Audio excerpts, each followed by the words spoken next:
Boa noite a todos e todas, boa noite pessoal do Facebook, boa noite pessoal do YouTube, pessoal do Spotify, sejam todos bem-vindos, todas bem-vindas a mais um encontro da nossa escola Teologia Pé no Chão. Eu estou aqui, Eliseu, professor, mestre e doutor em Teologia, a Irene está aqui comigo. Oi, gente. Para interagir com vocês no chat, tanto no Facebook como no YouTube. Nós fazemos 2 transmissões por semana, como eu sempre digo. Uma transmissão ocorre toda sexta-feira nesse horário, às 20 horas, hoje é dia 6 de outubro. E a outra transmissão ocorre aos domingos, às 10 horas da manhã. Então, no dia 8, teremos também transmissão. Cada transmissão trata de um tema diferente, de um curso diferente. Nas sextas-feiras estamos estudando nomes e títulos de Jesus. Já estudamos período interbíblico, já estudamos introdução à Bíblia, bibliologia, melhor dizendo, e agora estamos estudando nomes e títulos de Jesus. Já estudamos 7 nomes e títulos, estudamos o nome Jesus, estudamos Emanuel, estudamos Cristo, estudamos os 3 títulos da filiação, Filho do Homem, Filho de Deus, Filho de Davi. Na aula passada começamos uma nova parelha, um novo par de títulos. O da semana passada foi sobre Senhor e o de hoje é sobre servo. Como que Jesus pode ser Senhor e servo? É o que nós vamos ver na aula de hoje. Aos domingos estamos com um tema diferente sobre Igreja e Reino de Deus, fazendo uma reflexão e um resgate da Igreja a partir das palavras de Jesus, mas principalmente do tema do Reino de Deus. É uma forma de compensar a negligência da Igreja, a nossa omissão em relação ao tema Reino de Deus. Então, lá se vão mais de 20 aulas tratando desse tema. Domingo agora retomamos, estamos estudando parábolas do Reino de Deus, até mais ou menos final de outubro, e temos o mês de novembro, então, para ir fechando a nossa temática com as conclusões possíveis. E no próximo ano, se Deus quiser, estaremos com novos temas, novas propostas, novas provocações. Bom, com isso, então, eu apresento a nossa página no Facebook, apresento o nosso canal no YouTube, peço que você curta agora lá, se você estiver assistindo pelo Facebook, curta, compartilhe no seu perfil, em grupos dos quais você participa. E se você está assistindo pelo YouTube, também lembre-se de clicar aí no joinha e também compartilhar essa transmissão lá no seu Facebook, no WhatsApp, onde for possível. E também lembre-se de se inscrever, né? Às vezes as pessoas assistem a aula, mas não se inscrevem. Então, por favor, nos deem essa força, porque nós precisamos chegar a 1000 inscritos para termos acesso a mais funcionalidades na plataforma YouTube. Bom, fiz a minha propaganda, né? Deus é testemunha, a Irene também. Então, vamos para a nossa aula de hoje. Como eu falei, nós estudamos já o nome de Jesus, que é o nome da salvação. Estudamos o nome Emanuel, que é o nome da presença de Deus. Estudamos 3 títulos relacionados à filiação, Filho do Homem, Filho de Deus, Filho de Davi, cada um deles com a sua carga, com a sua substância teológica. E na aula passada, então, estudamos o tema Senhor, mostrando para vocês que a palavra Senhor é uma palavra muito prejudicada, muito esvaziada de sentido na nossa língua portuguesa e nas demais línguas, especialmente de origem latina. e demonstrando também que a palavra Senhor, mesmo em grego, é, na verdade, um substitutivo do nome santo, impronunciável, exclusivo de Yahvé. Portanto, há um inequívoco testemunho de que o Novo Testamento reconheceu Jesus como a encarnação de Yahvé e deu a ele o respectivo e o devido tratamento. Hoje, então, eu quero abordar com vocês um novo tema, um tema, digamos, chocante. Primeiro porque ele parece ser o contrário do Senhor, né? Se nós entendemos a palavra servo ou a palavra escravo, ela só tem sentido numa relação com um senhor, com um dono, com um amo, né? Nós, ocidentais, que ainda temos na memória a escravidão moderna, sabemos bem como era a relação do dono e do escravo, do senhor e do escravo, do amo e do escravo. No mundo antigo era uma relação diferente desta moderna, mas ainda assim uma relação semelhante, cujos polos são, de um lado, o senhor, que tem todos os direitos, e do outro lado, o servo, que tem mínimos direitos, né? Existem muitas diferenças na relação de servo, senhor-servo na antiguidade e senhor-servo na modernidade. Quando eu digo modernidade, estou me referindo à escravidão contra os povos negros, os povos africanos e indígenas, né? Isso que nós chamamos de escravidão moderna. Porque na antiguidade um servo poderia ter até certos privilégios, poderia ter até muita cultura, muitas responsabilidades, né? Ainda não havia relações modernas de trabalho, portanto, a relação servil-senhor-servo era uma relação muito normal, né? O que não era normal naquela época era o trabalhador livre, né?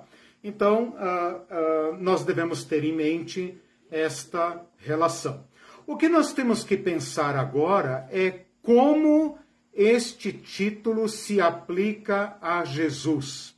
Então, veja, trata-se de um título comum, né? Na verdade, nem é um título, é um substantivo comum que designa todas as pessoas privadas de direito ou que vivem uma relação de dependência com alguém que garante a sua subsistência. Essas pessoas podem ser até compradas e vendidas, punidas, mortas, caçadas, aprisionadas, né? E que agora, nesta aula, eu vou tratar como título. Então, algumas perguntas surgem, né? Como que esta palavra comum se tornou título? Será que ela vai se tornar título apenas em Jesus Cristo? Ou será que houve no passado muitas pessoas que tiveram esse título de servo? E que sentido, então, esta palavra tem em Jesus? Ora, uma outra questão que nós podemos levantar desde logo, a título de introdução e de problematização, é a seguinte: enquanto você lê o Evangelho e você vê que Jesus é chamado de Cristo, Filho do Homem, Filho de Deus, Filho de Davi, Senhor, né? Onde ele é chamado de servo? Então, por que eu estou dizendo que Jesus é o servo de Deus? Será que eu não estou forçando a barra para inventar um título para Jesus, né? Se você me perguntar, ache aí um lugar, então, em que as pessoas chamaram Jesus, ô servo de Deus, tem misericórdia de mim, ou Jesus falando, eu sou o servo de Deus, me ouçam, né? Ou, sei lá, ou pessoas da comunidade de Jesus, ou de fora da comunidade de Jesus. Então, que sentido tem eu estudar ou propor para vocês aqui hoje o servo de Deus como título para Jesus? Vejam então, senhoras e senhores, que nós vamos ter que trilhar um caminho diferente daquele que nós trilhamos nas aulas anteriores. Por um lado, eu vou ter que revirar o Antigo Testamento para achar a origem desse título. Por outro lado, eu vou ter que encontrar onde o Novo Testamento nomina, designa ou reconhece Jesus Cristo como servo de Deus.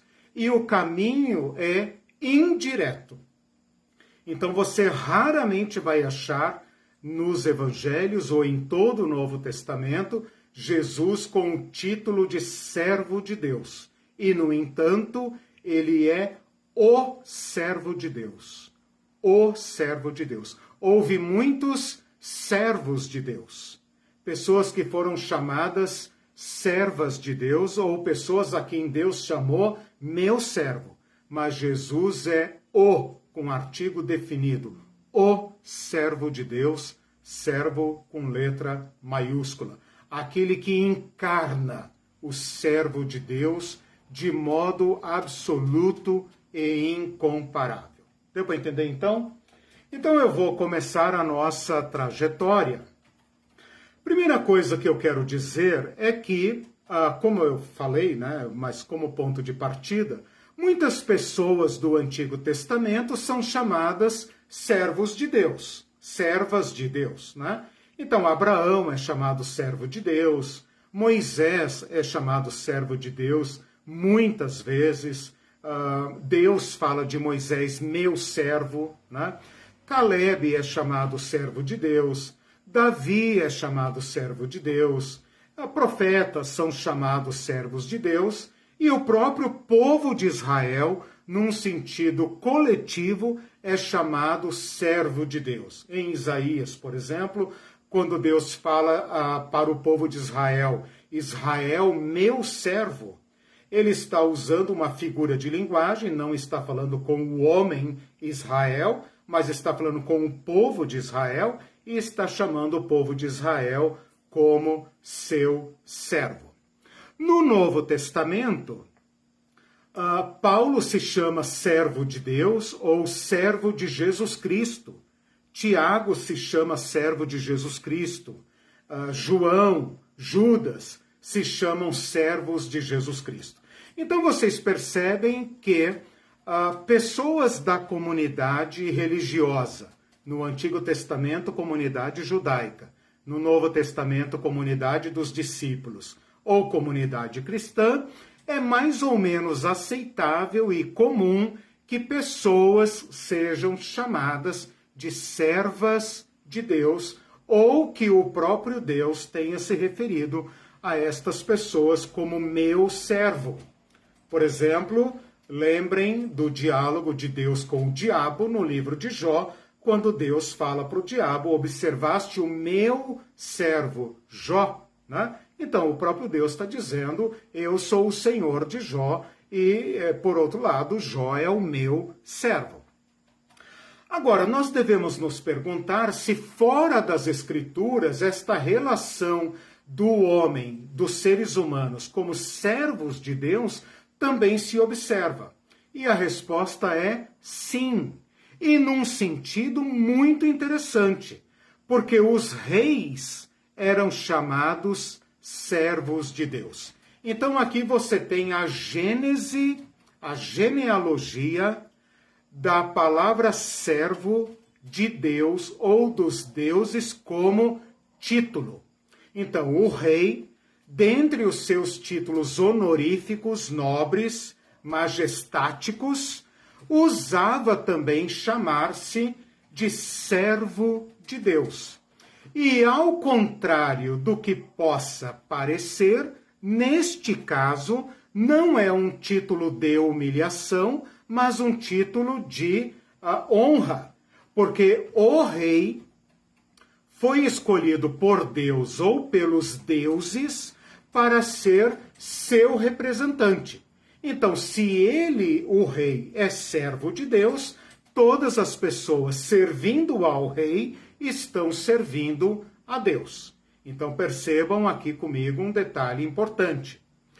A palavra servo de Deus, ou a expressão, né, servo de Deus ou servo dos deuses, tem uma aplicação especial para os reis. E isso não significa humilhação, mas significa nobreza. Então, a gente poderia se perguntar se quando o Antigo Testamento chama alguém de servo de Deus, o que é que o Antigo Testamento está querendo dizer? Se esse é um título de profunda reverência daquela pessoa em relação a Deus, ou se trata de um título nobiliárquico, de um título nobre. Por exemplo, chamar Moisés de servo de Deus, Abraão de servo de Deus. Será que é um título de humilhação ou será que é um título de honraria? Eu vou deixar essa pergunta no ar, porque nós acabamos de dar aqui um salto. Quando eu digo que fulano é servo de fulano, por exemplo, Josué é servo de Moisés, eu estou falando de uma relação servil. Estou falando de uma relação de dono e escravo. Mais ou menos isso. Quando eu digo servo de Deus, eu já dei um salto, porque parece que o título passa a ser um título de honra para legitimar a autoridade de uma pessoa perante o povo. Como se Deus estivesse dizendo: eu aprovo fulano, obedeçam a ele. Ou então eu falo por meio de fulano, ouçam o que ele está dizendo. Então o que nós temos até agora é isso. No sentido comum, a palavra servo é uma palavra humilhante. No sentido específico de servo de Deus ou dos deuses, a palavra assume uma conotação de honra, de legitimação, de autenticidade. Bom, isso serve então de introdução para a gente entrar no Antigo Testamento. No Antigo Testamento, a palavra servo é ebed, que vai aparecer às vezes em alguns nomes, como por exemplo, o avô de Davi se chamava Obed. Obed significa servo, né? Ou então o profeta Obedia, né? Que significa servo de Deus, servo de Yahvé. Então este profeta tinha um nome honroso, né? Servo de Yahvé. Ou então você vai encontrar na Bíblia também alguns nomes como Bedias, né? Então percebam que a palavra servo, na sua forma hebraica, aparece na Bíblia na forma de nome de certos personagens. Isso é o que nós temos de comum no Antigo Testamento. Até o Davi, ao ser chamado servo de Deus, pode estar adotando para ele uma honraria típica dos reis orientais, né? Porque Davi precisava firmar o trono sob seu domínio. E então, assim como o faraó era servo de Ra, servo de Osíris, Nabucodonosor era servo de Marduk, servo de Nebo e seus próprios deuses, assim também Davi foi facilmente identificado como servo de Yahvé. O que isso significava? Que Deus aprovava Davi, que Davi estava no trono por vontade de Deus. Então, o fato de Davi se chamar servo de Deus, ou ser reconhecido como servo de Deus, ainda está na cultura da realeza oriental. Isso é o que nós temos no Antigo Testamento, ok? Então, desde Abraão até Davi, até qualquer um outro que tenha sido chamado de servo de Deus, nós estamos nesse mesmo sentido, nesse mesmo significado. Isso é tudo que temos no Antigo Testamento. Tudo que temos no Antigo Testamento até chegarmos a Isaías. E aqui, então, eu vou mostrar para vocês a virada deste título mediante um personagem enigmático, obscuro, que surge na literatura do profeta Isaías. Deu para entender até aqui? Estou dizendo que servo vou fazer uma pequena recapitulação, para ninguém ficar perdido. Estou dizendo que a palavra servo é uma palavra absolutamente comum nas relações sociais, trabalhistas, econômicas, culturais, né? Porque o sistema de senhor e servo é antiquíssimo, né? É diferente, porém, de certa forma semelhante ao sistema escravagista moderno, porém com as suas próprias características. Porém, a designação de servo era também usada para designar a relação dos seres humanos com Deus, no caso de Israel, do Deus de Israel, mas também com os deuses, no caso dos povos ao redor. E que o fato de homens serem chamados servos de Deus deve nos deixar com a seguinte pergunta: trata-se do que exatamente? Né? Bom, de acordo com a cultura da época, nós podemos presumir que se trata de um título de honra ou até mesmo de um título de legitimação da parte do servo e também por parte do próprio Deus, quando diz fulano é meu servo. Por exemplo, quando Deus fala Moisés é meu servo, ele está querendo dizer, olha, eu expresso a minha vontade por meio de Moisés. Então não se atrevam a desobedecê-lo, porque se vocês desobedecerem a Moisés, vocês estão desobedecendo a mim. Então essa é uma forma de Deus dizer, este é a pessoa que eu escolhi, esta é a pessoa, aquele por meio de qual eu me expresso. Então, até o Antigo Testamento, até o final do Antigo Testamento, é isso que nós temos. Se nós aplicássemos esse título a Jesus, nós teríamos apenas parte do sentido, parte do significado. Por isso, nós temos que agora cortar o nosso estudo, interromper essa nossa análise, para mergulharmos em Isaías. Porque em Isaías vai surgir um personagem enigmático, desconhecido, obscuro, que ninguém sabe quem é, a quem Yahvé se refere como meu servo e faz uma série de predições com respeito a ele.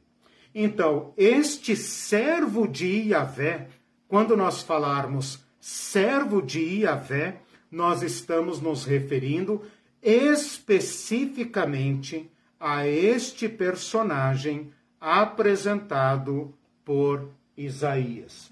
Então, se você quiser mudar ali agora para o outro arquivo Word. Então, prestem atenção, irmãos e irmãs, porque eu presumo que a maioria de vocês nunca teve uma explicação sobre esse servo de Yahvé. Provavelmente ninguém nunca na igreja explicou sobre isso, ninguém nunca pregou, nunca você leu nada sobre isso, nem teve nenhuma aula de escola dominical sobre isso, porque esse é daqueles assuntos que os teólogos e pastores fazem reserva de mercado, não explicam, não ensinam, e também acho que o povo é ignorante mesmo.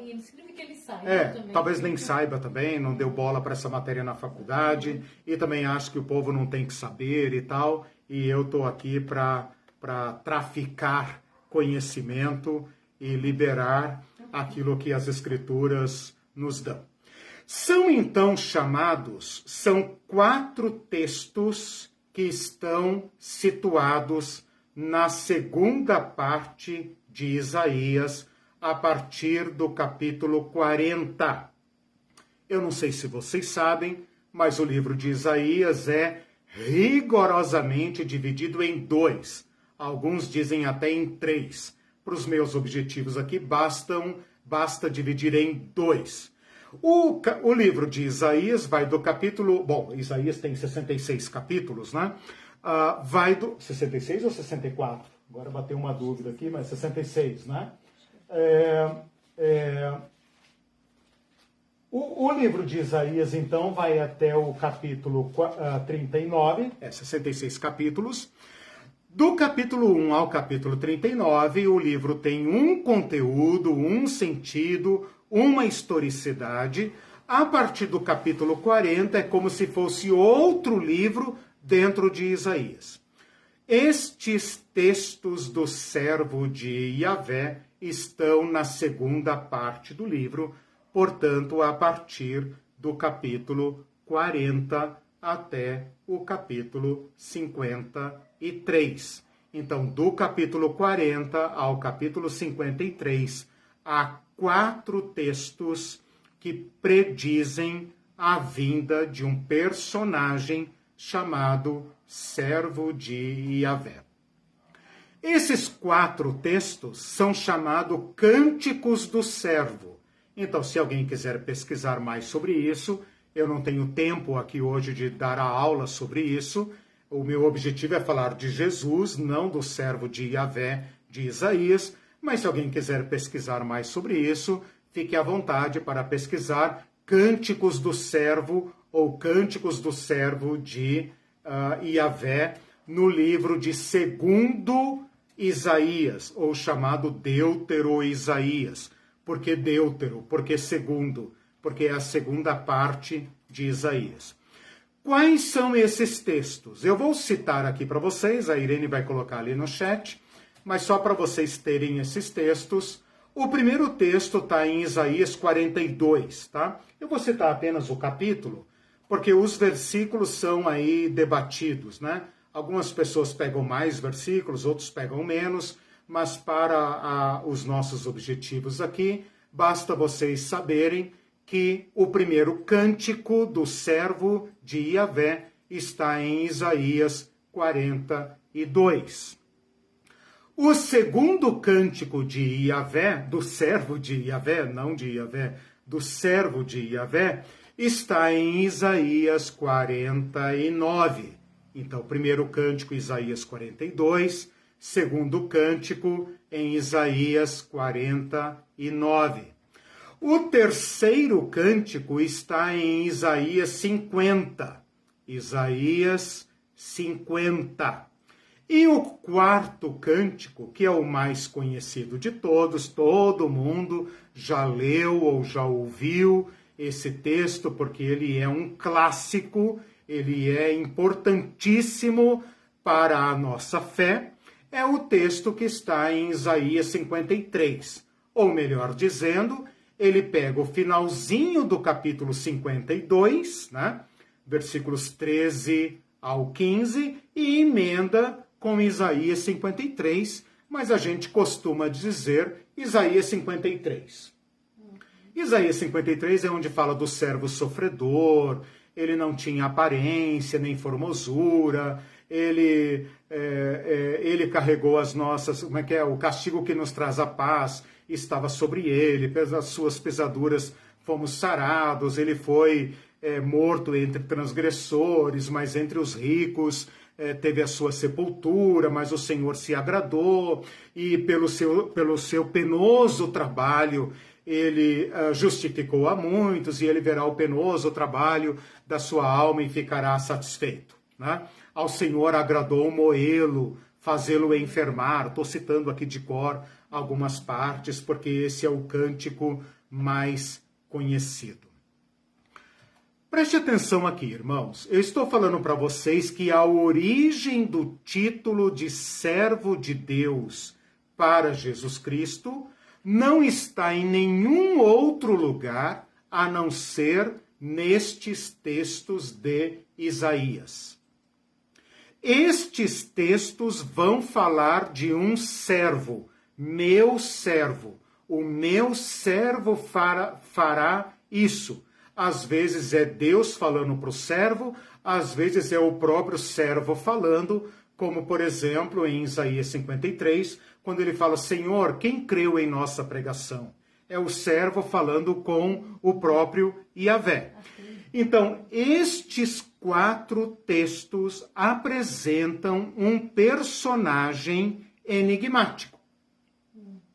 A título de comparação, eu poderia dizer para vocês que este título é enigmático como aquele Filho do Homem. Lembra quando nós estudamos o título Filho do Homem? que eu mostrei que no Antigo Testamento tem a palavra filho do homem trocentas vezes, mas que o ponto de partida era a visão de Daniel. A visão de Daniel, capítulo 7. Ali está o personagem chamado filho do homem, e é a partir daquele personagem que vai se desenvolver o título a ser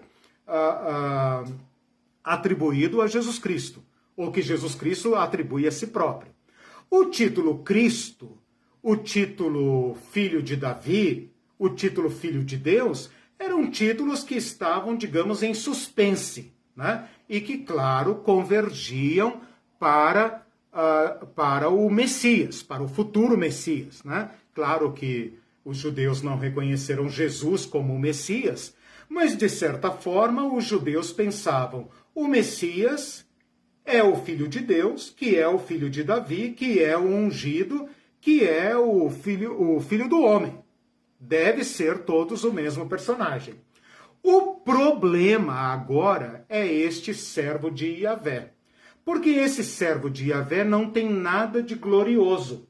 Ele é chamado servo sofredor. E a tarefa dele é uma tarefa inglória. Tudo indica que ele vai ser uma vítima, um mártir. E nada glorioso é atribuído a ele. Se você pensar apenas em Isaías 53, que é o texto mais conhecido, você vê que ele é um pobre coitado, desprezível, que vai ter uma morte horrível e que, de alguma forma, a sua morte vai ter algum benefício para o povo judeu. Então, nestes textos de Isaías, surge um personagem desconhecido. Assim como ninguém sabia quem era o filho do homem de Daniel, ninguém sabia quem era o servo de Yahvé em Isaías. Quem é este personagem? Bom, o que nós temos desde Isaías para frente? Isaías, viveu por volta do ano 700 antes de Cristo. Se foi mesmo Isaías que escreveu esse texto, como eu acredito, então o povo judeu, os escribas, os mestres, os doutores, os rabinos, tiveram séculos de especulação para perguntar-se e para debater quem era este servo de Yahvé.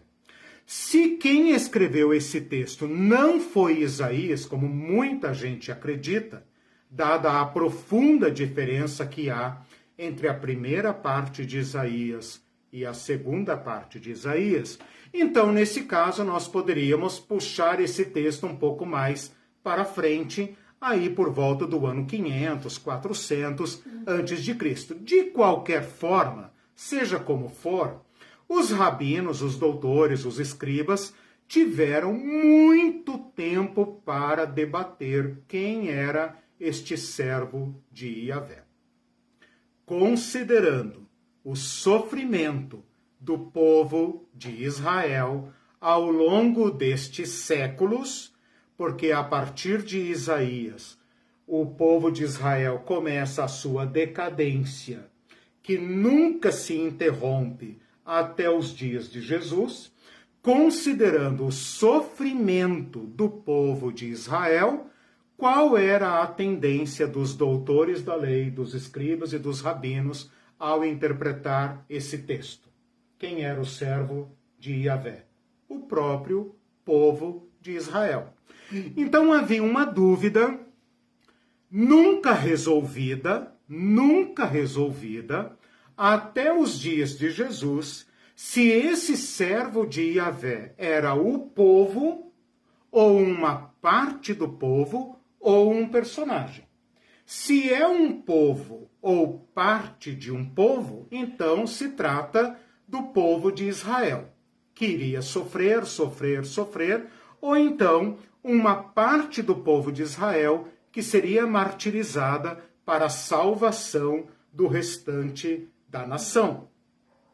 Se era um personagem, um homem, então ninguém saberia dizer quem ele era. Os judeus, desde sempre, desde antes de Jesus e até, principalmente, depois de Jesus, até hoje, na sua maioria, continua pensando que se trata do povo de Israel, e eles têm muita razão. Por quê?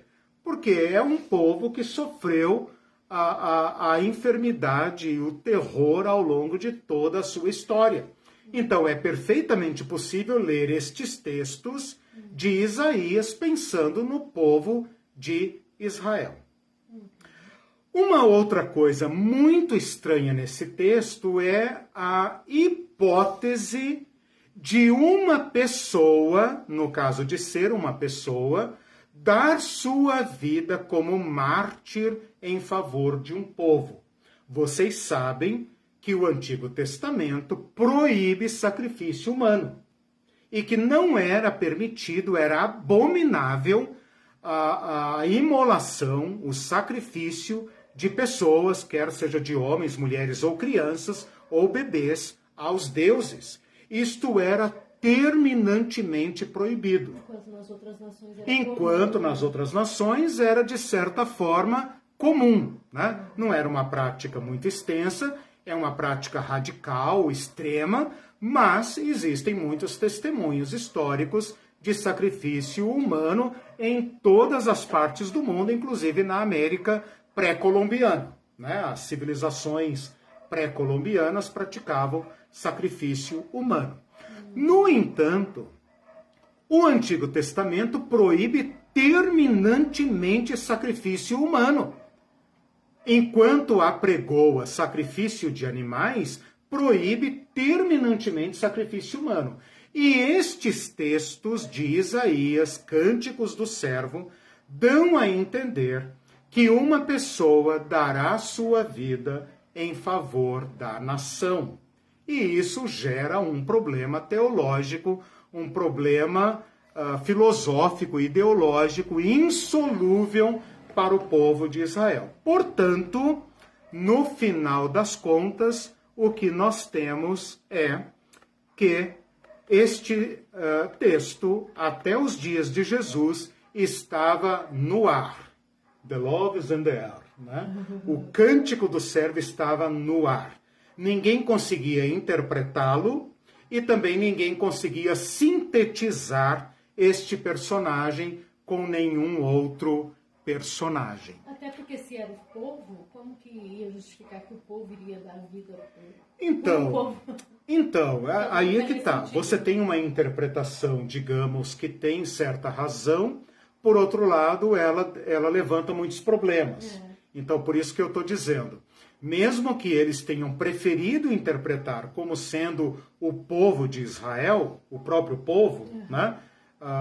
Por outro lado, fica difícil aplicar a profecia, né? Que sentido tem essa profecia? Yahvé vai eliminar o seu povo, né? Então talvez eles pensassem numa parte do povo, tipo, uma parte do povo será sacrificada para salvar o restante da nação, alguma coisa assim. Meus irmãos, é a partir destes 4 textos que nós temos o pano de fundo, o background, para agora entender a pessoa de Jesus Cristo. Então, podemos ir para o Novo Testamento, podemos ir para Jesus Cristo.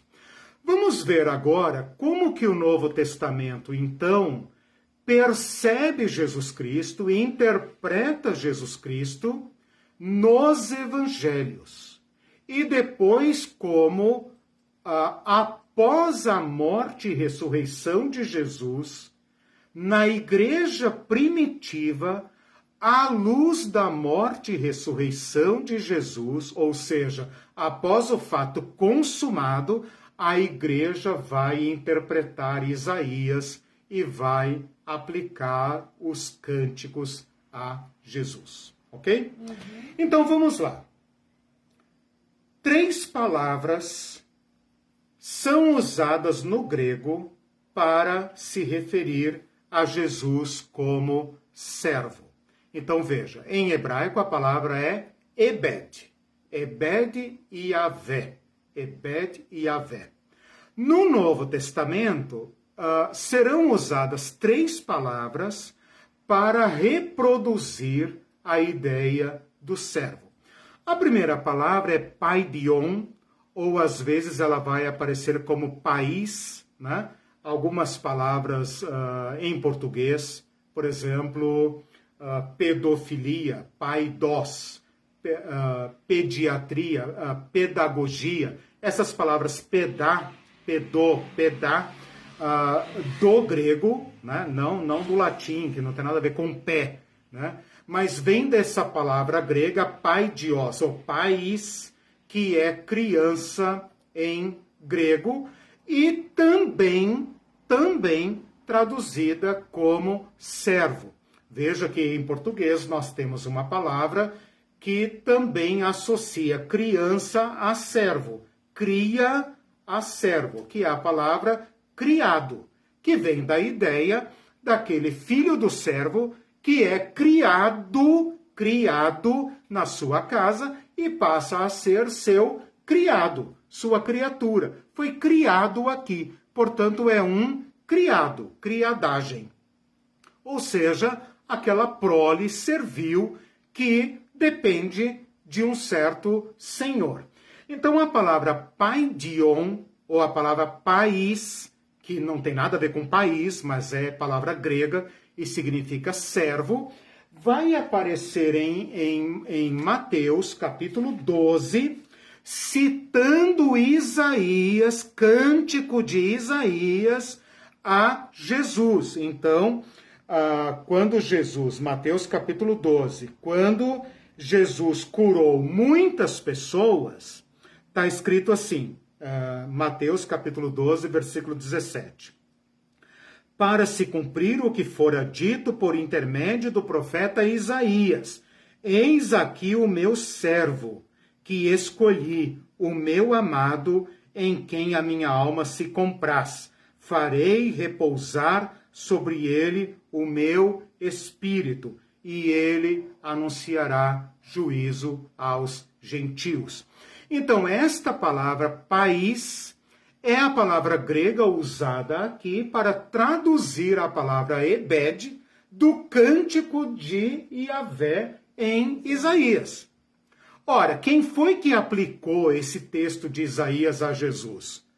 O pastor Mateus. O Mateus escrevendo o Evangelho, fazendo a interpretação do Antigo Testamento para dar testemunho de quem é Jesus Cristo, não teve dúvidas, muitas décadas depois da morte de Jesus, em relacionar o cântico de Isaías com Jesus. Também no batismo de Jesus, Deus fala o seguinte: quando Jesus é batizado, o Espírito de Deus repousa sobre ele. Veja que isso cumpre uma profecia do servo: farei repousar sobre ele o meu Espírito. O Espírito do Senhor Deus está sobre mim. Né? Quando Jesus é batizado e o Espírito Santo desce sobre Jesus, é ouvida uma voz do céu, segundo os 4 evangelhos, dizendo: este é o meu Filho amado em quem me comprazo. Você não percebe, mas esta palavra de Deus sintetiza 2 títulos de Jesus, né? Sintetiza o título de Filho de Deus, que é originado do Salmo 2, este é o meu Filho amado, e o texto do servo de Yavé, que está em Isaías, em quem me comprazo. Né? Então, a própria palavra do Pai aqui, a própria palavra de Deus, sintetiza 2 títulos de Jesus. O título meu filho amado, tu és meu filho amado, com o texto de Isaías, em quem a minha alma se compraz. Então, pelo eco, né? pela reverberação que Mateus faz do Antigo Testamento. Né? Sim, mas lendo assim a gente não sabe se essas duas coisas estão... Só sabe fazendo o trabalho de Mateus, né? Relacionando as profecias. A mesma coisa vai aparecer em Mateus 17, na transfiguração, quando no versículo 5, de novo vem uma voz do céu que fala: este é o meu filho amado em quem me comprazo. Este é o meu filho amado em quem me comprazo. Em Isaías está dizendo: eis o meu servo, a quem escolhi, o meu amado. Aqui ele muda a palavra servo para a palavra filho. Por outro lado, a Irene está perguntando como é que a gente vai saber disso. Há uma certa confluência, há uma certa sobreposição entre a palavra servo e a palavra filho. Porque os filhos estão junto com os servos. Então, filho de Deus e servo de Deus, de certa forma, se misturam. Ok? Bom, depois, em Atos, depois que Jesus foi embora, quando a igreja está agora pregando Jesus Cristo, não apenas o evangelho de Jesus Cristo, mas o próprio Jesus Cristo, é que pela primeira vez vai ser chamado servo Jesus. Então, no sermão de Pedro, em Atos 3, na porta do templo, na porta formosa do templo, na porta do templo chamada Formosa, quando Pedro está pregando sobre Jesus Cristo, porque até então se pregava a mensagem de Jesus Cristo. Mas agora, como Jesus Cristo não está presente, a igreja passa a pregar sobre o próprio Jesus Cristo e as palavras de Jesus Cristo. Então, o pregador agora vira pregação. E quando a igreja faz isso, ela fala: o Deus de nossos pais glorificou o seu servo Jesus. A palavra aqui é paida. Seu servo Jesus. No mesmo capítulo, Pedro fala: Deus ressuscitou o seu servo. Aqui nem menciona o nome de Jesus. E de novo a palavra paida, que é servo em grego. E o enviou para vos abençoar. E depois em Atos 4, num outro sermão, Pedro fala, de fato, contra o seu santo servo Jesus. Eles se levantaram, aqui na verdade é uma oração, não é um sermão, desculpa, é uma oração. Eles se levantaram contra o teu santo servo Jesus. Hagio paida Yesu, santo servo Jesus, a quem tu ungiste, olha aí o ungido, o Cristo, o Espírito, pelo nome do teu santo servo Jesus. Então, onde vai aparecer o título de Jesus, servo de Deus? Nos evangelhos, não. Vai aparecer em Atos, quando Jesus deixa de ser pregador e passa a ser pregação. Então, essa é uma primeira palavra aplicada a Jesus. A segunda palavra é uma palavra que vocês conhecem, que é a palavra doulos, que significa servo ou escravo. E esta palavra vai aparecer apenas uma vez na Epístola de Paulo aos Filipenses, naquele famoso texto do esvaziamento, chamado kenosis, ou kenosis, né? Ou em português kenosis, né? Que é um verbo grego para significar esvaziamento, que fala da humilhação e exaltação de Jesus Cristo. Ali Paulo fala, agora é Paulo, não Pedro, agora é Paulo falando: Jesus esvaziou-se a si mesmo e assumiu a condição de doulo, a posição de servo, tomando a semelhança humana. Então ali Paulo não tem problema nenhum em aplicar a palavra doulo, que é servo ou escravo, a Jesus Cristo. E uma terceira palavra que o Novo Testamento usa para dizer servo é a palavra diáconos, que nós espertalhonamente não traduzimos na igreja e transformamos a palavra diácono num cargo eclesiástico. mas que não era. No Novo Testamento, a palavra diácono era a palavra usada principalmente para o empregado doméstico, ou seja, aquele servo de dentro da casa, não o servo do campo, como o doulos, mas o servo doméstico, aquele que faz serviços, tarefas mais relacionadas à casa e à família do seu patrão. Paulo, em Romanos 15, fala: pois eu lhes digo que Cristo se tornou diácono dos que são da circuncisão por amor a Deus. Por amor a Deus, Jesus se fez servo, diácono da vontade de Deus. Então percebam que as 3 palavras gregas para se referir a servo são atribuídas a Jesus Cristo. Jesus Cristo, então, é o paida de Deus, ele é o doulos de Deus e ele é também o diácono de Deus. Agora, vocês devem observar que, exceto a citação de Mateus aqui, que atribui um texto de Isaías a Jesus, a palavra servo não aparece nos evangelhos. A palavra servo é substituída por filho, ou então ela vai aparecer como verbo servir, diaconeo, servir, ou então ela vai aparecer fora dos evangelhos, quando Jesus já não está mais presente. Então, o que eu fiz aqui até agora, pessoal? Eu fiz o seguinte: nós apresentamos o servo de Yahvé de Isaías, mostramos que ele era um personagem incógnito, enigmático, e que o povo judeu não tinha uma definição para este personagem até que o Cristo apareceu. Quando o Cristo apareceu, os discípulos o observaram e perguntaram: esse é o Cristo? Esse é o Filho de Deus? Esse é o Filho do Homem?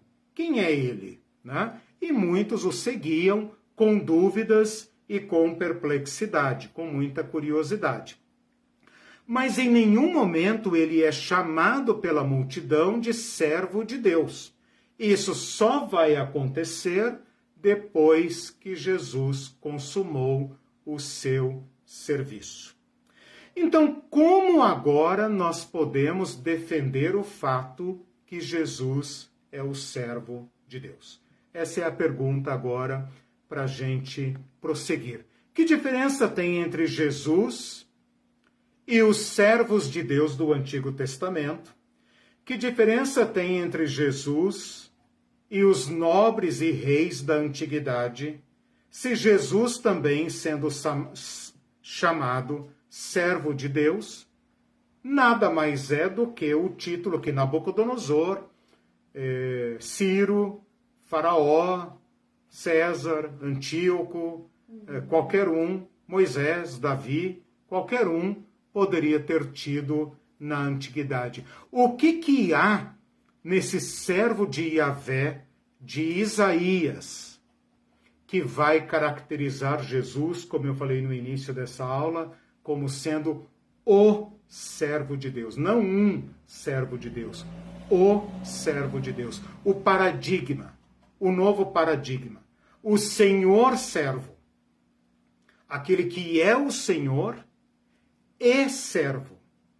Como nós podemos sintetizar isso? Essa é a nossa tarefa agora. O que você acha aí, amor? Tá claro a minha explicação até agora? Algum comentário? Você quer fazer algum comentário, alguma curiosidade?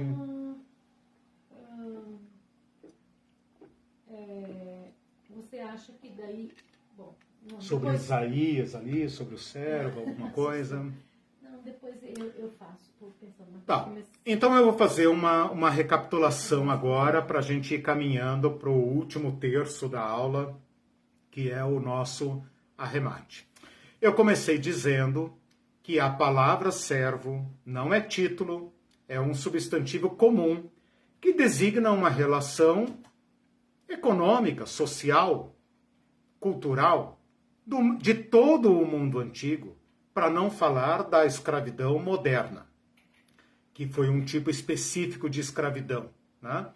Mas todo o mundo antigo conhece a relação de servitude, seja por insolvência, por falência individual, por causa de dívidas, seja por causa de guerras. Prisioneiros de guerras eram reduzidos a trabalhos forçados, perdiam a sua cidadania, a sua liberdade, ou então por causa de dívidas não pagas. Normalmente, são por esses motivos que uma pessoa da antiguidade era reduzida a trabalho forçado, portanto, há uma relação de servitude. Isso significa que ele dependia de um certo dono, rico, proprietário, para viver. E as relações eram estabelecidas dessa forma. Depois, nós passamos a analisar o uso desta palavra para designar uma outra relação. A relação do ser humano, agora não com um dono humano, ou com um proprietário, ou um patrão humano, mas com o próprio Deus.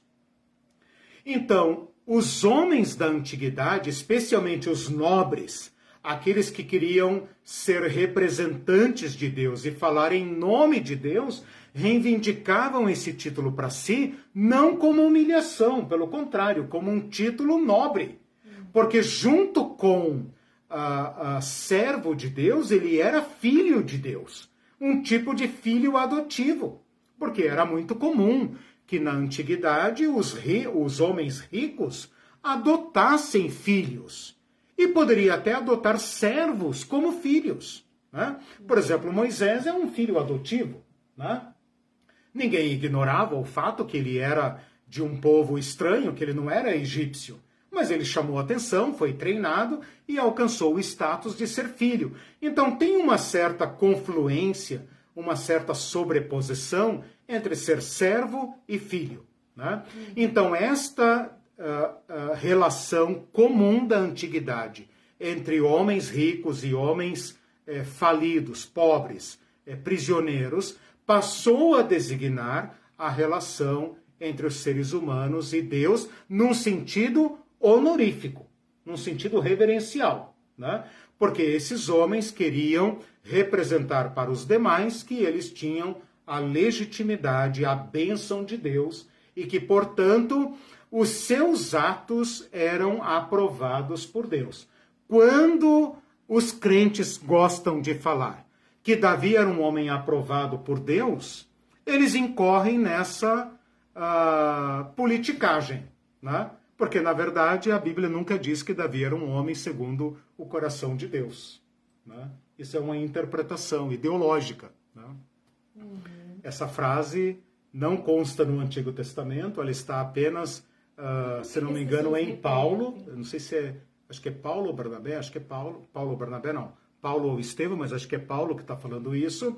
E está dito como uma tradução livre de um texto do Antigo Testamento, que é: encontrei uma pessoa que vai fazer a minha vontade. Mas isso é dito do menino, do pastorzinho, não do sanguinário velho, né? Do adúltero, sanguinário e assassino e déspota. Esse não. Esse foi reprovado por Deus e não pôde sequer construir o templo. Então, tem muita politicagem aí em colocar o rei como sendo aprovado por Deus. Deus não é monarquista. Deus não é monarquista. Sério, não é? Assista o curso de domingo para vocês verem o que significa reino de Deus. Né? Ele é um reino subversivo. Né? Ele se chama reino para subverter o reino. Né? É uma coisa diferente. Bom, de qualquer forma, os homens da antiguidade arrogavam para si esse título para, com este título, camuflarem o seu despotismo. Na verdade, sendo aprovado pelos deuses, por Deus ou pelos deuses, eles poderiam ocultar suas injustiças e ainda sob o aval de Deus. Pode fazer o que quiser. Ué, Davi não tomou a Batseba e não mandou matar Urias? Com que autoridade ele fez isso? É rei ungido. Rei ungido. Mas é um homem né? segundo o coração de Deus. Se não fosse um novo instituto do profetismo ir lá dar de dedo na cara de Davi, Exatamente. Davi teria mandado matar quem ele quisesse e teria tido as mulheres que ele quisesse, sendo servo de Deus. E o profeta E de Deus servo dos deuses. arriscou a vida, Claro, né? claro. Imagina se ele mandou matar o... Claro. Quem disse que ele iria ouvir o Exatamente. profeta? O Que Natan- garantia o Natan ele poderia ter garantias morrido. ele tinha? Sim, nenhuma. Né? Por isso que uma instituição como o profetismo só podia ter surgido numa comunidade como essa judaica. Eu tenho uma frase aqui de um autor, um teólogo católico já falecido, francês, sobrenome dele Santaner, Marie Abdon Santaner, que ele fala o seguinte: enquanto os chefes da antiguidade, qualificados com o título servo de Deus, camuflavam sob esse título a injustiça de práticas arbitrárias e assim despojavam os outros homens, ou seja, eles eram servo de Deus para poder escravizar os outros homens. O servo de Deus em Isaías vai despojar a si mesmo para libertar os homens. Porque se vocês lerem os textos lá de Isaías, lá fala que ele vai libertar até os gentios, até os povos das ilhas, até os povos mais longínquos serão beneficiados e libertos pelo ato deste servo de Yahvé. Então, este servo de Yahvé assume o título com uma propriedade ímpar, porque agora, pela primeira vez, ele não vai apenas se chamar servo de Deus, mas ele vai agir como servo de Deus, aquele que faz a vontade de Deus para libertar os homens e as mulheres da servitude dos falsos servos de Deus. Então, esse servo de Yahvé é o grande ponto de virada, incomparável. Não há na literatura da humanidade, não há outro que tenha feito o que Jesus Cristo fez, esta inversão para a libertação do ser humano. Então, por que Jesus Cristo é o servo de Yahvé? Se o mundo estava cheio de servos autoproclamados de Deus, que por sua vez tinham seus servos, que tinham seus conservos, seus servos e servos, numa hierarquia infinita, cujo topo é Deus. Ora, a hierarquia está montada. Os deuses que têm servos permitem que esses seus servos tenham outros servos, servos e servos, de modo que todos os homens se organizam numa grande pirâmide de servitude. Isso está escrito, por exemplo, claramente em Eclesiastes. Vês um homem que domina, não se espante, por cima dele tem outro que o domina. E é assim que funciona, né? Esses homens que se chamam servo de Deus não estão ali para servirem à vontade de Deus, estão ali para servirem a si próprios e, em nome de Deus, escravizarem outros homens. E esta é a história da humanidade. E às vezes a história das igrejas também. De toda a cultura humana, de toda a sociedade humana. Toda a sociedade humana é a história do poder. Manda quem pode, obedece quem tem juízo. É a história de quem manda em quem. É a história da hierarquia. E Deus, neste caso, serve, ao invés de ser senhor de fato, ele serve aos propósitos dos senhores humanos, que se chamam servo de Deus, na verdade, para serem déspotas e exploradores dos homens, não para servirem os homens, não para servirem as pessoas, não para promover o bem-estar das pessoas, pelo contrário, para servirem a si próprios. Veja aonde isso chegou no Império de César. César era filho dos deuses, era servo dos deuses. Mas onde isso chegou? No culto a si próprio.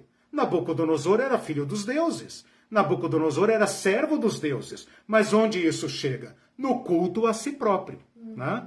Então, esta é a história da humanidade. A história de falsos servos que se chamam servos para, na verdade, serem senhores, um escravizando o outro, um pisando no pescoço do outro, e isso foi levado à culminância no Império de César, e todos nós, inclusive nossas igrejas, somos todos herdeiros do Império de César.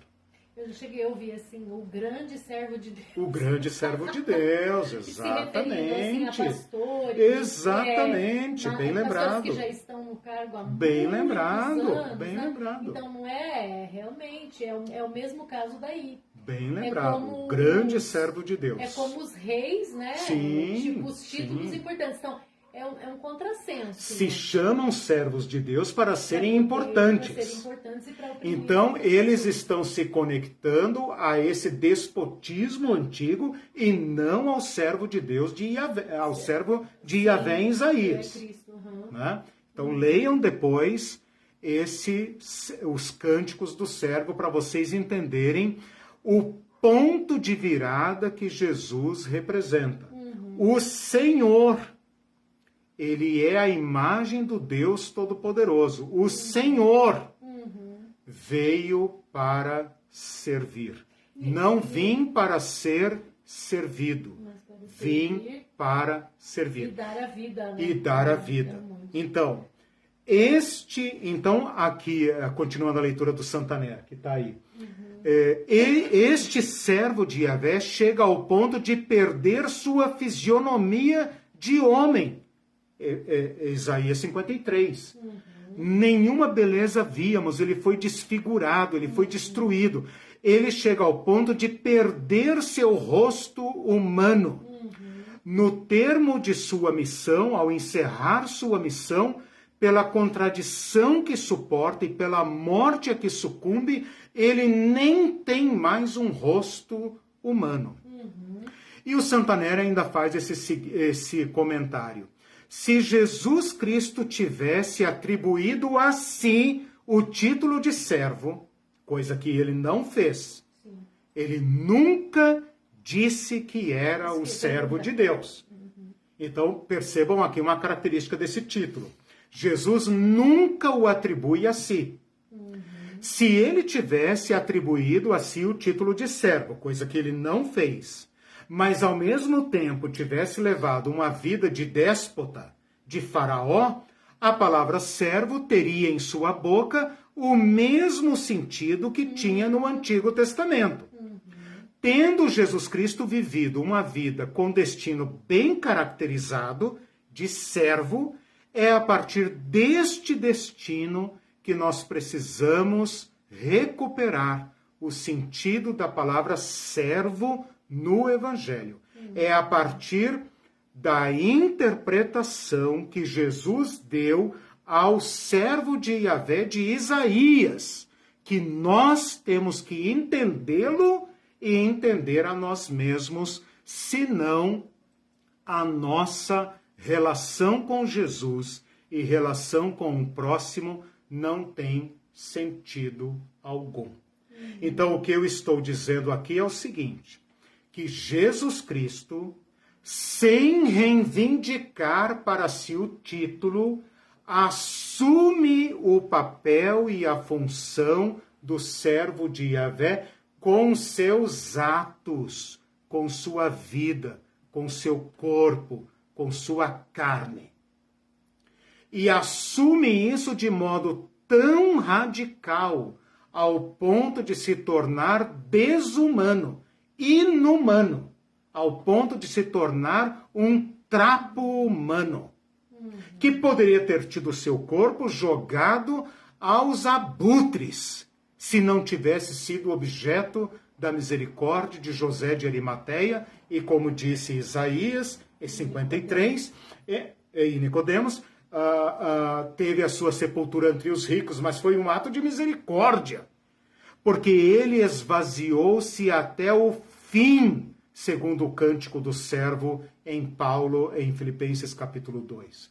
Não julgou como usurpação o ser Senhor, igual a Deus. Antes esvaziou-se, assumindo figura humana e humilhou-se em forma de servo e foi obediente, papel de servo, obediente até a morte e morte do pior dos servos. Vergonhosa. Pelo que Deus também o exaltou e lhe deu um nome que está acima de todo nome, para que ao nome de Jesus se dobre todo o joelho. Então, meus irmãos, Jesus Cristo interpreta na sua carne, no seu ministério, o significado do servo de Yahvé em Isaías. E a igreja vai entender isso depois, não porque Jesus reivindicou o título para si. A igreja vai entender isso observando os atos de Jesus e o fim da sua vida e a ressurreição que Deus lhe deu, porque Deus fez justiça ao servo.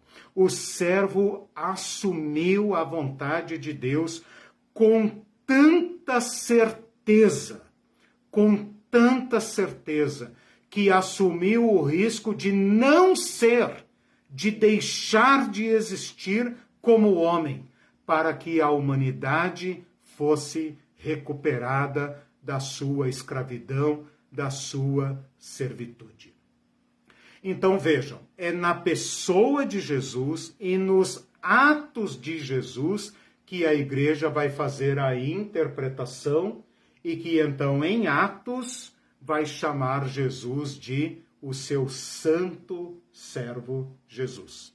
Isso aparece muito claramente, esta interpretação, em Atos capítulo 12, né? Quando o eunuco está lendo Isaías. Ele foi moído, ele foi traspassado. De quem que ele está falando? Filipe fala, isso aí eu posso te explicar. E a partir de Isaías, lhe anuncia Jesus Cristo. Então ali você tem uma prova cabal de que a igreja assumiu perfeitamente a interpretação que os judeus não tinham entendido durante séculos. Quem é o servo de Yahvé? O judeu não sabe. O cristão descobriu. É Jesus Cristo, o santo servo de Deus. Então, o Senhor se fez servo. O Senhor se fez servo.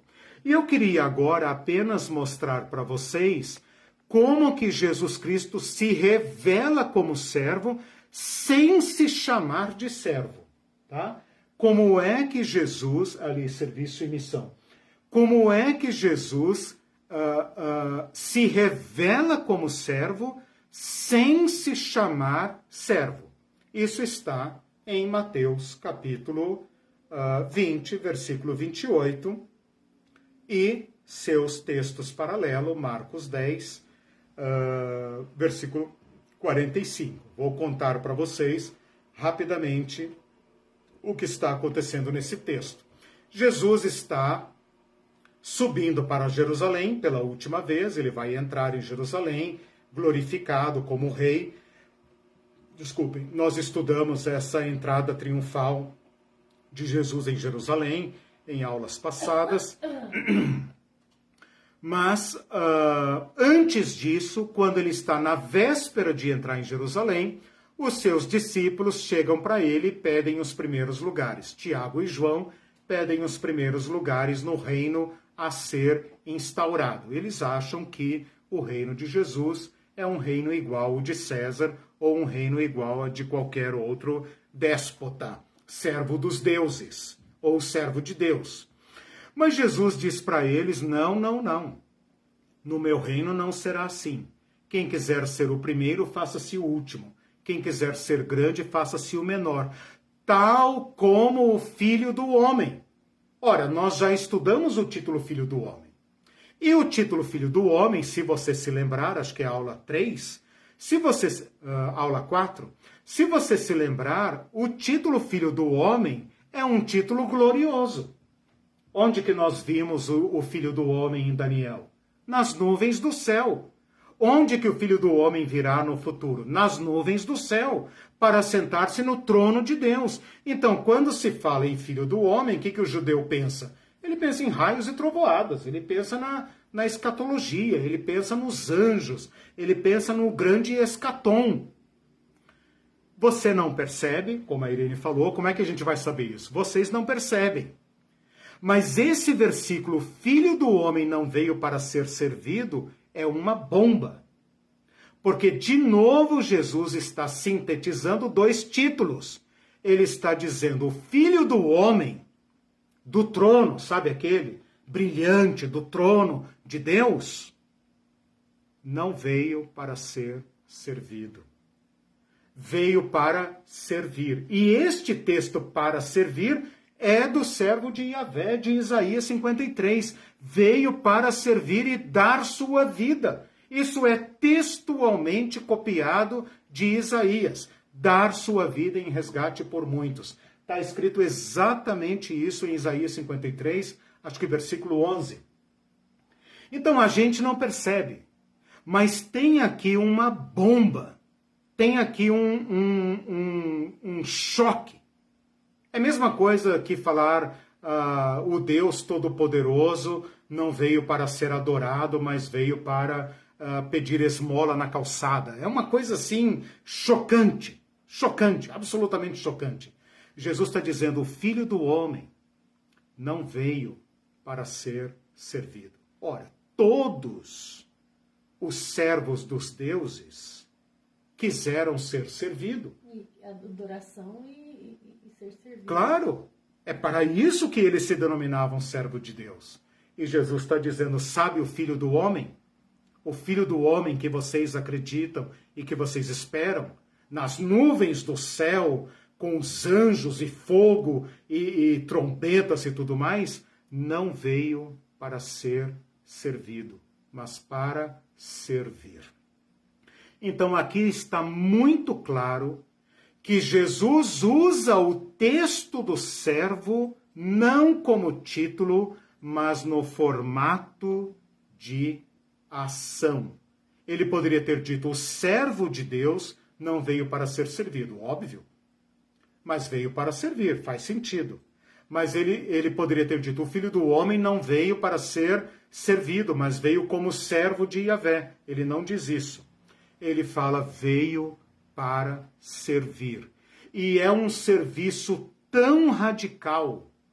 A confiança do Filho do Homem em Deus é tão profunda que esse serviço vai descer até onde for necessário, até dar sua vida para resgatar a humanidade.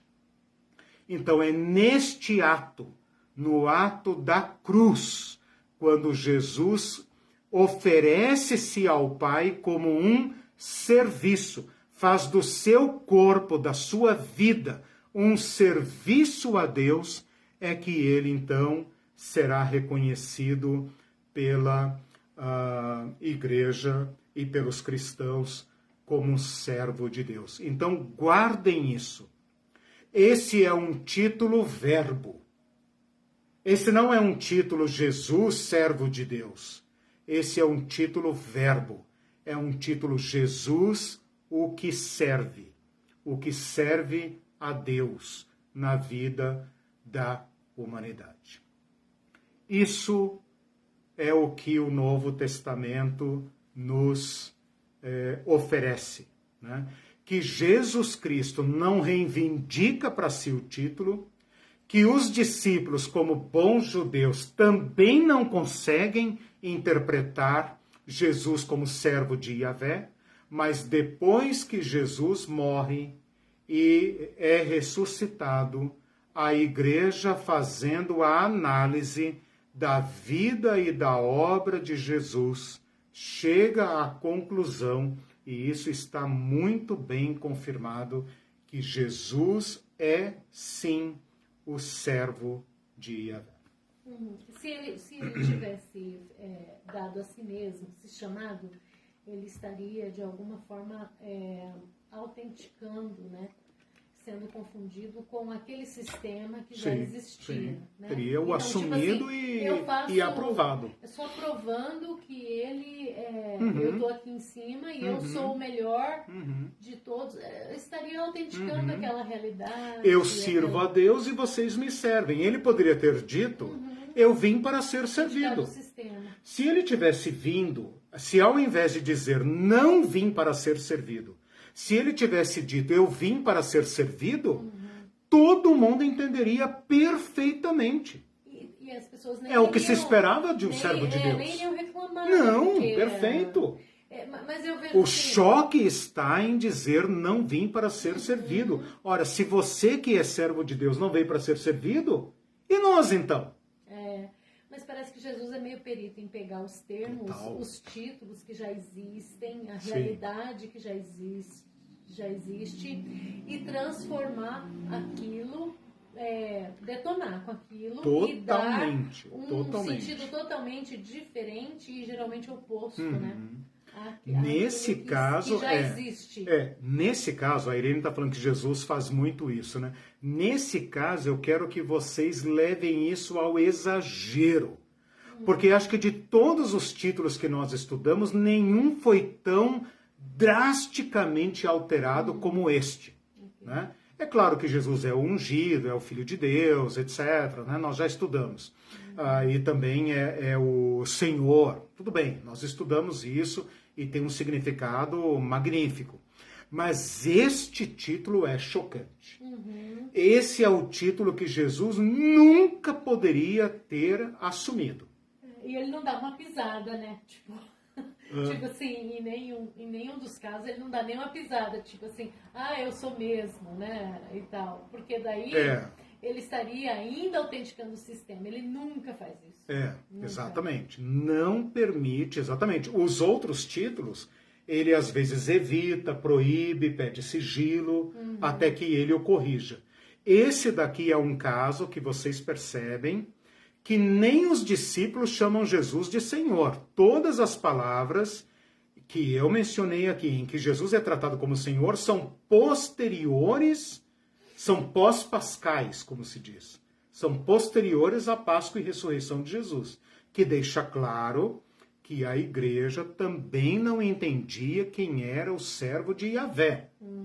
E que só foi entender quem é o servo de Yahvé quando Jesus ressuscitou. Aí vocês vão ver que o Novo Testamento cita Isaías muitas vezes.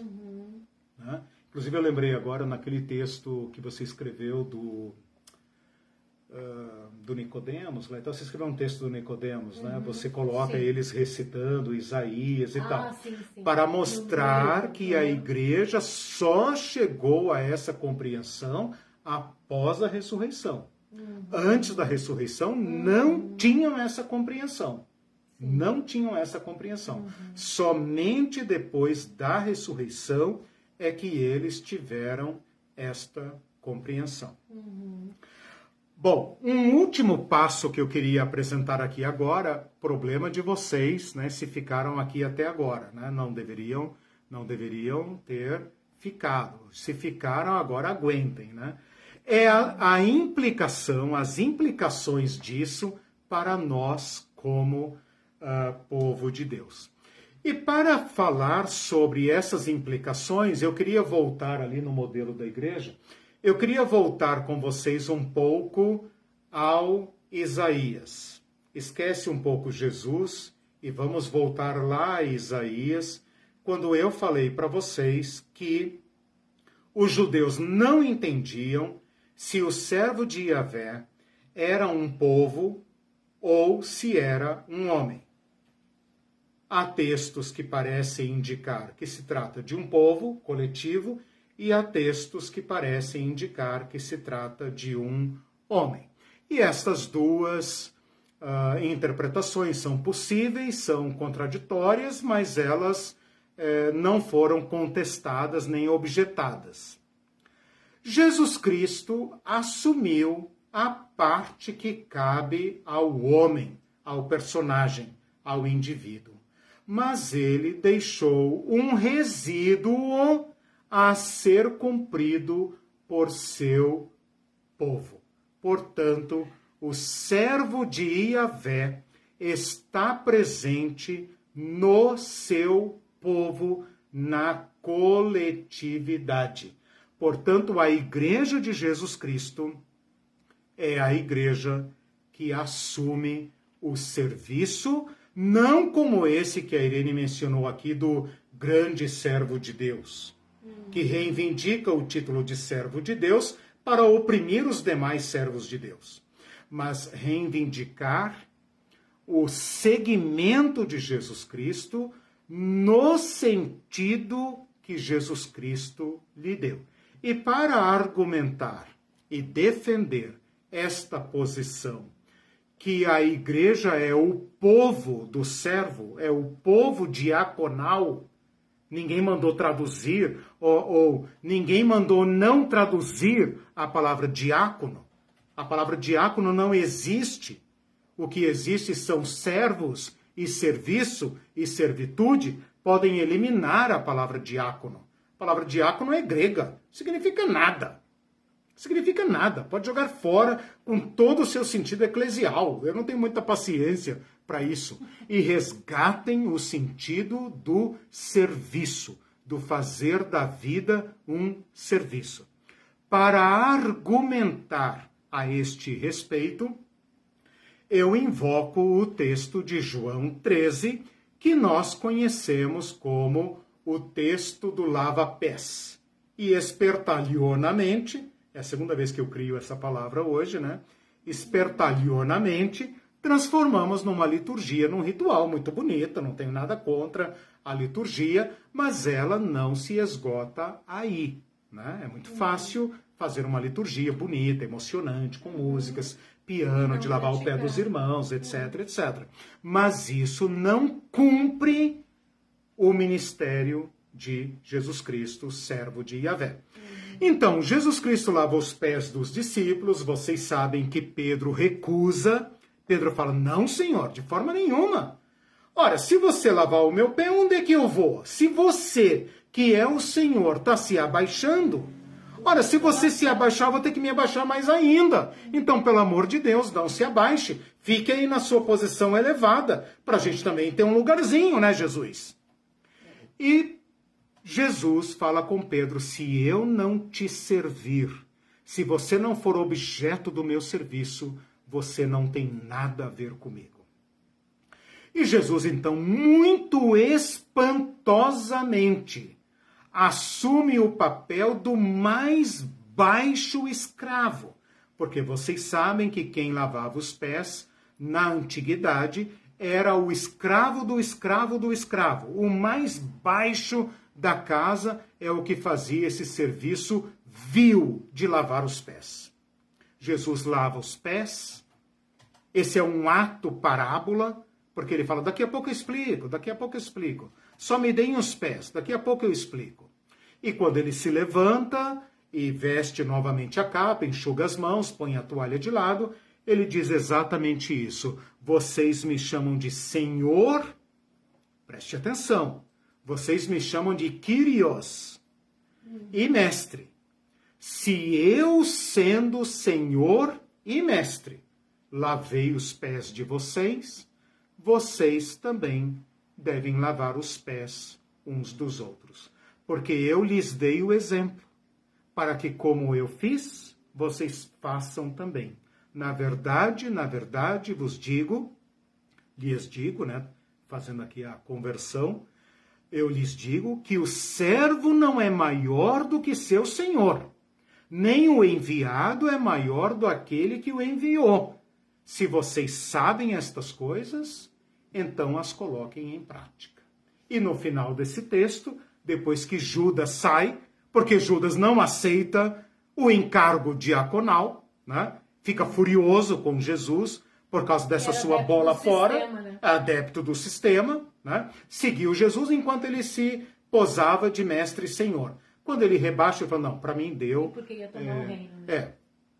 Lá no final desse texto, Jesus fala, novo mandamento lhes dou, que vocês amem uns aos outros. Portanto, o mandamento amar uns aos outros e servir uns aos outros é sinônimo. Então, meus irmãos, no resumo desta lição, nós temos aqui um chamado de Jesus Cristo à imitação, a uma conversão. Assim como Jesus converte o serviço, o servo de Deus, no verdadeiro serviço, resta, como Paulo falou, um serviço cristão a ser feito. O indivíduo já assumiu o seu serviço e já disse está consumado, né? Resta que os seus seguidores sigam seu exemplo e sejam servos de Deus, não no sentido do Antigo Testamento, não no sentido de Faraó, no sentido de Isaías, do servo de Yahvé, que vão fazer de suas vidas que libertam as pessoas. E que vão acreditar nisso com tanta radicalidade que estarão dispostos a correr riscos para libertar pessoas dos falsos servos dos deuses. Isso é extremamente revolucionário. Extremamente revolucionário. Como chamar Jesus de servo de Deus é uma subversão e, ao mesmo tempo, uma confissão. Porque se eu chamo meu Senhor de servo de Deus, onde eu posso me colocar? Jesus acabou de responder, o servo não é maior do que seu Senhor. Ora, você chama Jesus de Senhor? Então você tem que se abaixar onde ele está. Então a hierarquia do reino de Deus é para baixo. Todos somos chamados a descer, porque ninguém desceu tão fundo quanto Jesus Cristo. Cada aula a gente vai vendo que a hierarquia não pode existir. A hierarquia é diabólica.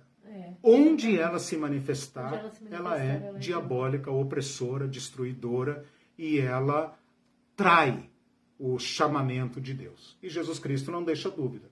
Por isso, sendo o Senhor, revelou-se como servo. Né? Revelou-se como servo. Cada vez o exemplo de Cristo mostra isso. Então não cabe hierarquia aí. Não há toda hierarquia é uma blasfêmia contra o Cristo que lavou nossos pés como Senhor. É muito interessante que ele fale ali, vocês me chamam de Senhor e vocês estão corretos, porque eu sou. Ora, se eu mostrei o limite, onde vocês vão se colocar? Então, toda hierarquia é uma afronta ao servo de Deus, com certeza absoluta. Né? E nós temos que pensar muito seriamente. E hoje, então, eu aproveito para dizer o seguinte, né, meus irmãos? Agora vocês entendem por que eu estou estudando nomes e títulos de Jesus. Eu tenho falado toda a aula que não é para mera curiosidade, mas é para iluminar a pessoa de Jesus Cristo e para iluminar a nossa própria fé. Sim. Beleza? Então tá bom, estouramos nosso tempo. Nos vemos no domingo na aula sobre Igreja e Reino de Deus. Tchau, pessoal do YouTube. Tchau, pessoal do Spotify. Tchau, pessoal do Facebook. Semana até domingo.